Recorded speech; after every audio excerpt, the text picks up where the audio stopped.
Hi everyone, AJ Brown here. Welcome to another episode.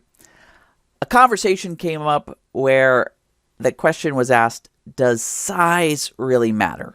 And that's a corollary to, is investing in options risky? Or even the statement that investing in options is risky.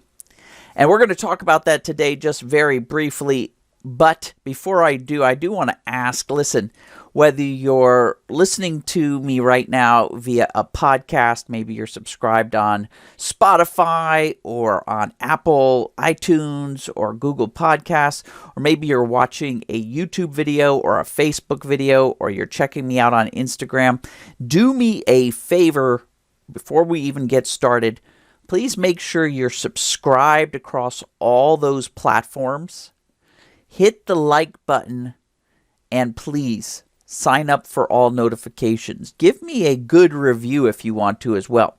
That's going to really propel me so I can get my content in front of more eyes, but it'll also benefit you because you will be the first ones notified when I bring out more content like this. Now, the whole thing about options being risky and does size matter really comes down to options being a very big source of leverage. And a lot of times folks, they wind up investing in options based on the reward potential versus the risk.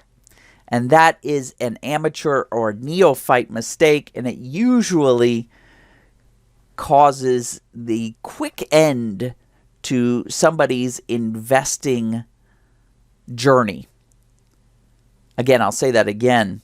Focusing on the potential reward instead of the risk at hand always signals a quick end to an investor's journey, and usually the sentiment that options are risky. Options aren't risky, and size does matter. It comes down to a mathematical formula.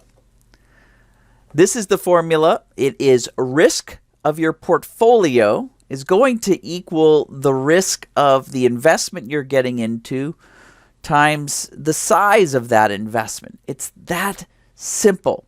In fact, we can rearrange that algebraically so that you know that the amount of size you want to put into an investment is going to equal whatever risk you want to open your portfolio to divided by the risk of the investment. In fact, if you want to look at that as far as what are my extremes, you can simply say the biggest investment I want to make, the max size of my investment, is going to equal what is the max risk I want to open my portfolio to divided by the max risk in that investment. It really comes down to applying this formula. No matter what you're investing in, whether it be real estate, baseball cards, stocks, foreign exchanges, commodities, options, futures, this is the universal formula for sizing how big your investment should be. It all depends on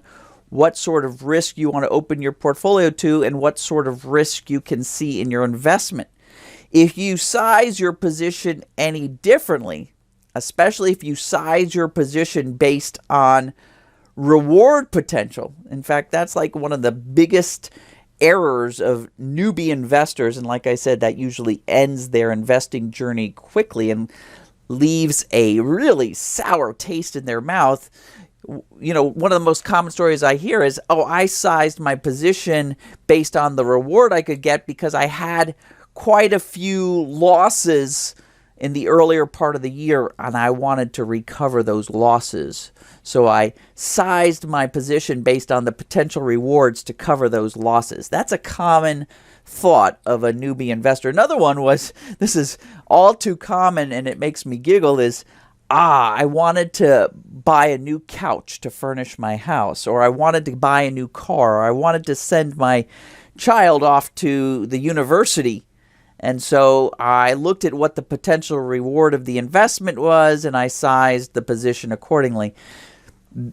Seasoned and successful investors always focus on risk And the formula they follow is the size or the max size of the position of their investment is going to equal how much risk they want to open their portfolio to divided by the risk of that investment. So if you went through a couple of examples, what if we wanted to only open our portfolio up to losing half of it?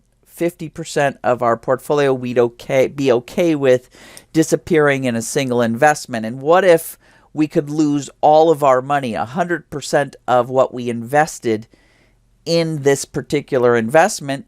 Well, we just do the math, and that says you could use 50% of your portfolio in this investment, and if you lost it all, that would be okay because you agreed to open up 50% of your portfolio to that investment. But let's use something a little bit more down to earth, which would be, for instance, I like to open up my portfolio to only a potential loss of 2%. If something goes wrong with one of my investments, I don't want to see more than a 2% loss in my portfolio max.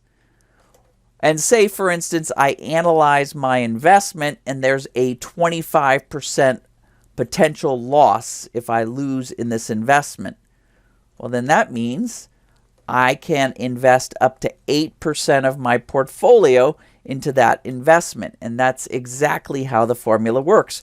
That's my position sizing. Size does matter. Now, you might say, well, how do I determine the max investment risk, the max that this investment might lose? Well, always plan your investment, and then more importantly, take that plan and invest it, right? Invest your plan. Plan your investment and then invest your plan. Take a moment, pause this podcast, pause this video, and write this down in your notes. Now, when you plan your investment, you want to always include automatic bailouts for when it does not go as expected. So you want to have your investment automatically kick you out when it goes not as expected. When I say the word bailout, otherwise known as risk stops, a bailout will cash your investment out. It'll stop whatever is happening at whatever price it's at right then and there. It's a fail-safe, right? And what you do is you calculate that max investment risk around what you would lose if that automatic bailout was triggered. Here's a hot tip. Do not set your bailouts too conservatively.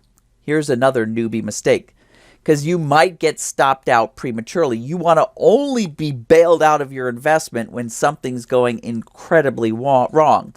Set your bailout, your automatic bailout to happen there. Analyze it, determine what that max investment risk. Go back to the formula, determine your position size. Position size matters.